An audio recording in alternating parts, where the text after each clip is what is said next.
ეს არის სცენარი დიაფილმისთვის. ის დიაფილმის ჟანრს. მაგრამ რა არის დიაფილმი? დიაფილმი შეიქმნა 30-იანი წლების საბჭოთა კავშირში. ეს იყო ერთგვარი სლაიდ კომიქსები, კინოფილმზე განსაზღვრული თანმიმდევრობით დალაგებული სურათების ტიპი, რომელთა პროექცირებასაც დიასკოპით, ანუ დიაპროექტორით ვახცია.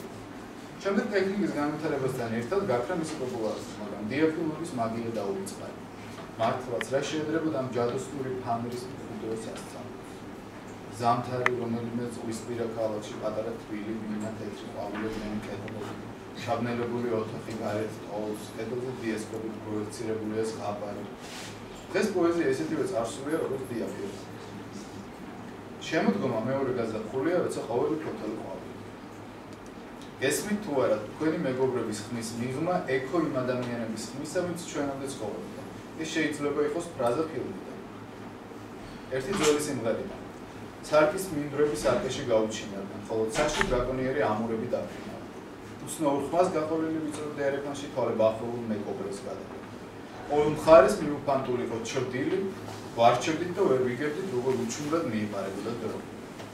ჩვენ თითოეულ სიტყვას, როგორც მონეტას, უშვებდით გონების აპარატში და ველოდებოდით, ახლა გამოვა, მაგრამ სასწრაფო არსად ჩანდა. ხემის პლატფორმაზე მდგარი აპარატი უკვე დიდი ხანია მოშლილი. ჩვენი თაობა ეძებ დაკარგულ კითხვებს, ის დაიღალა სწორი და ბრძნული პასუხებისგან. შეიძლება ეს ფრაზა ანუ ვიზუალურად კანონა წარმოიდგინოთ ფრაზები. ეს დღეების სახლში ვიჯექი, ვაგვირდებოდი როგორ შეიცვალნენ ფოთლები ოთახში. ირადი სამი. ვერ ვეგუები იმ ფაქტს, რომ აქ არაფერი არ არის და ისევ სადღაც უდარდელობასა და ნაბოლს შევისვით. ერთი ძველი სიმღერა. ტესტი, რომელმაც თავის თავში მოკვდა თოჯინა, ზმნა და სიზმრების არარსებულ აწმყოში ცხოვრობს. ცნობიერებას ეშინია სიცარიელის, განსაკუთრებით ტონის შექმნა.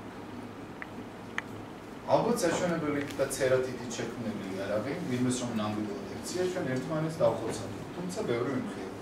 ბახ დაბრედილი ხარ სრული სერიოზულობით მეუბნება ნიკუშა. როცა ნიავი არ იწვის და შავმა აღავხეს ის პერცისგან აყოლ თვალს, სამგვიანი გავსება უეცრად განათებულ ოთახს ათამშილში.